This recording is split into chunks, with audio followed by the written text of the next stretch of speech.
Mac gaming has hit new heights we've never seen before. Over the last 12 months, Apple released new chips along with new features in macOS Sequoia, enabling performance we've never seen on Apple Silicon. We've also got a brand new version of Crossover that just released that enables even more PC games to function on macOS. So with that being said, how does the Persona series run on Apple Silicon Macs? Let's get started. The Macs that I'll be testing out today are my M3 Pro MacBook Pro, M4 Mac Mini, M2 MacBook Air, and my M2 Pro Mac Mini.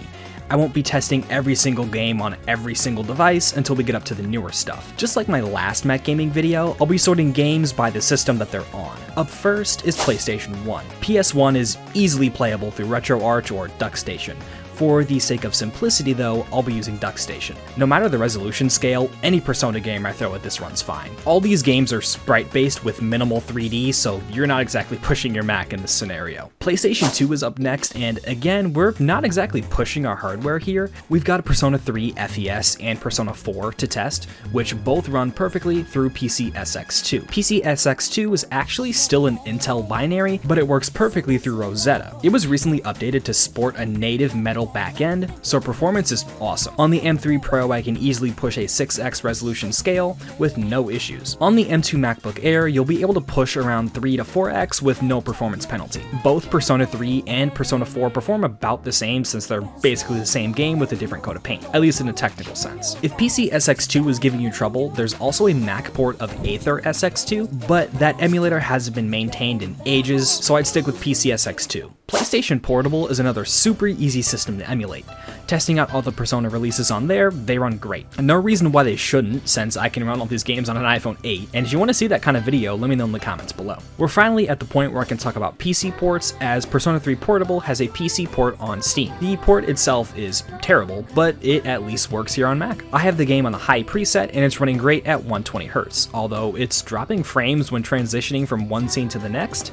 Not that you can tell, the entire thing is pictures. For all the PC games here today, we're going to be using an application called Crossover. Like I explained in my last Mac gaming video, this app uses a combination of translation layers to run x86 Windows apps on Apple Silicon hardware under macOS. While the software is paid, you do have a 14-day trial, which resets with every Crossover update. If you'd like to support the channel, use the link on screen to purchase your Crossover license.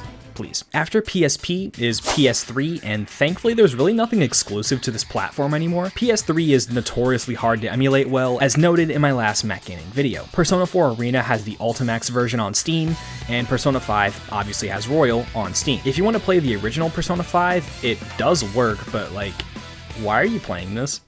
The Vita is up next, and this is where it gets a little bit dicey. The Vita is home to Persona 4 Golden and the Dancing Trilogy. While Golden does have a PC port, I'm sad to say it doesn't work properly. The game runs great. You can start a new save file and play for the first couple of hours. In the overworld, the game is perfectly normal and runs amazing. You can even go into the TV world, no problem. But once you get to a dungeon and try going inside it, the game crashes. At one point in time, the game did work, but that was before the 64-bit update in 2023. The original 32-bit version, while running worse, did allow you to play the game properly. For Persona 4 Golden, I would recommend the Nintendo Switch version via Ryujinx. In docked mode, the game runs at 1080p, and for this kind of game, that's good enough, I feel. I would say you can also play it on Vita 3K, but that would be a lie, wouldn't it? Thankfully, the dancing games do work. Not very well though. I tried all the dancing games, and the only one that didn't crash on me was Persona 3 Dancing. I've played these games on Windows before with no crashes, so it could just be a macOS only issue. Persona 5 Dancing crashing isn't a humongous deal, as there's no story mode you can lose your progress in, but if P4D crashes though, you have my express permission to go apeshit. Finally, we're on to the PlayStation 4. I'm gonna lump the PS5 in here too because they're practically the same when it comes to Persona. Our first game is Persona 5 Royal. When the PC port came out in late 2022, this game did not work at all. But thankfully, over the years, multiple updates to Crossover and macOS has enabled the game to run beautifully on Apple Silicon. Performance varies wildly based on your chip, so let's break it down. There's 3 different options for graphics translation with Crossover. There's D3D Metal, the Apple-made solution for DX11 and DX12 games that's meant more so for porting games as opposed to actually playing them. There's DXMT, an open-source alternative for playing DX11 titles under Metal, and this solution can perform quite a bit better than D3D Metal, as we'll see later.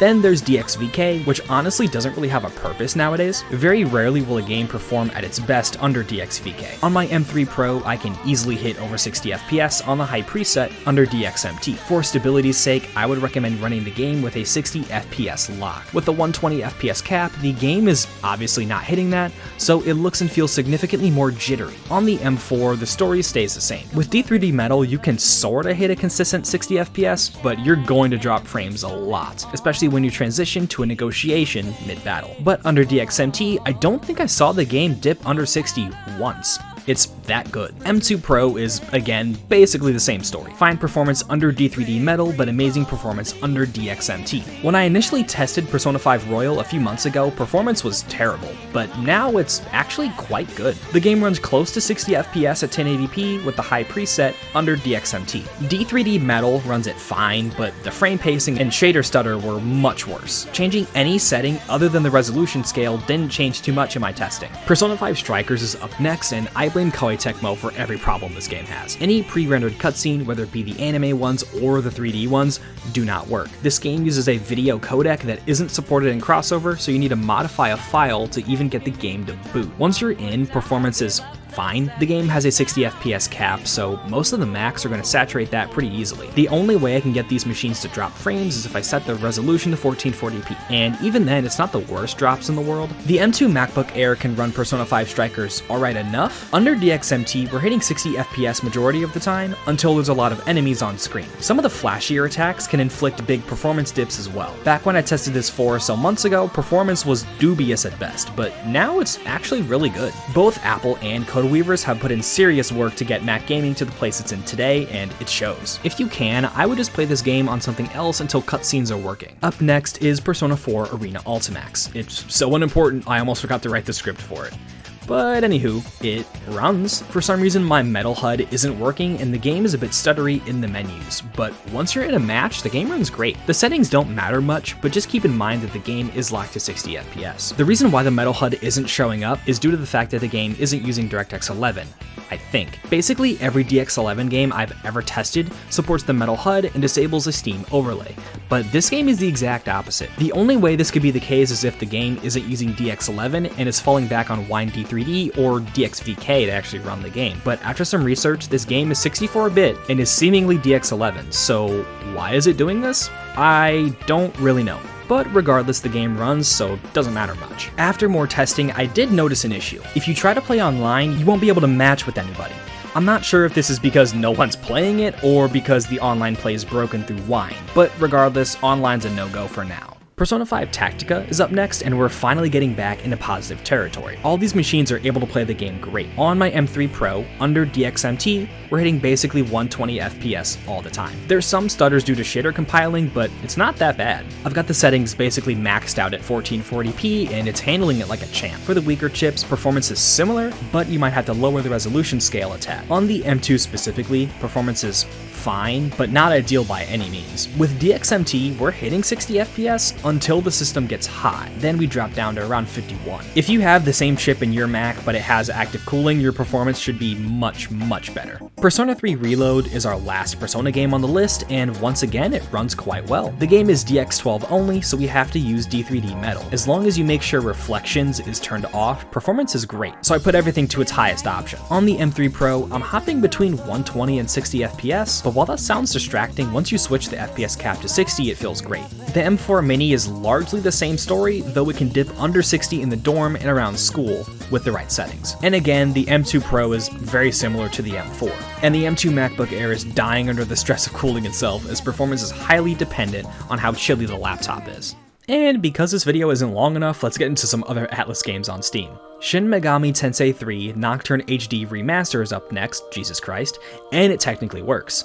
The settings don't matter in the slightest because this game doesn't have any. Problem though, cutscenes don't work, like, at all. You would assume the game doesn't boot because the intro video is completely silent and is blank, but once you hit the start button, I mean, yeah, it is working.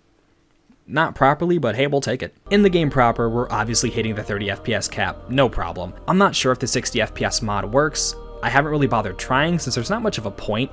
If crossover gets updated and SMT3 starts working properly, then I'll try out the 60 FPS mod. Shin Megami Tensei 5 Vengeance works perfectly, even running halfway decent on the M2 MacBook Air. While the game was pretty stuttery, once you run around the area and fight some demons, most of the stutters clear up. The stuttering here seems to be worse than Reload, despite the fact that they both use Unreal Engine 4. On the M3 Pro, M4, and M2 Pro, stuttering is much more subtle. I can even hit above 60 FPS consistently. If this were to get a native port, it would be absolutely amazing performance-wise. Sega, please, I beg of you. I almost forgot to test Soul Hackers 2. Because the game uses Unity as its engine, performance is quite solid. Not as good as Tactica, but across all my machines, performance was great. On the M3 Pro, I'm easily able to hit above 60 FPS, but frame pacing was atrocious if I had the frame rate uncapped. With a 60 FPS cap on DXMT, frame delivery was stable after shaders were cached. Unfortunately, the game crashed, but thankfully DXMT is being updated almost every week, so this crash will eventually be fixed. On a weaker machine like the M2 Air, the game runs well enough to enjoy, but again, you're going to want to enable the frame rate limit on that one. One problem you're going to run into across the board is the fact that all these games are locked to 16:9. Most MacBooks have a 16:10 aspect ratio, so you're going to be missing quite a bit of your screen real estate. While it does depend on the game, most of the titles on this list have some sort of mod that unlocks the aspect ratio. As far as compatibility on the Mac is concerned, basically every mod that I tested didn't work. Some of these aspect ratio mods require mod loaders that gave me nothing but troubles, so Persona 5 Royal is off the list. SMT5 Vengeance is off the list as well, since it refuses to boot with the mod files in the directory. I didn't test Nocturne HD since I didn't see a point considering it would still be broken. Persona 3 Reload and Soul Hackers 2 worked, and in full screen it's absolutely glorious. No matter the resolution chosen, the modification works perfectly. I'll leave a link in the description for the page that hosts the mods. So, at least for now, this is where we end. Will the Raito remake work on Mac? If I had to guess, the game is more than likely using Unity, and since that engine has a good track record when it comes to Sega and Atlas, I would imagine there's not going to be a problem. Will the Persona 4 remake work on Mac? Considering Reload works perfectly, probably. What other franchises should I cover? Let me know in the comments below. I'm currently working on a Yakuza video for Mac, but it's not going too well. I don't want to release a video claiming things don't work, and then Codeweavers comes in and fixes it like a week later. So I'm probably going to hold off on that one for a little bit. I'm also slowly working on an Unleashed recompiled video for Mac, as the story on that one keeps changing after every update that's pushed. Before I go, I want to thank Ozra Crystal, of course, for being my Patreon subscriber. If you do want to support the Patreon, it'll be in the description. And with that, I'll see you in the next one. Peace.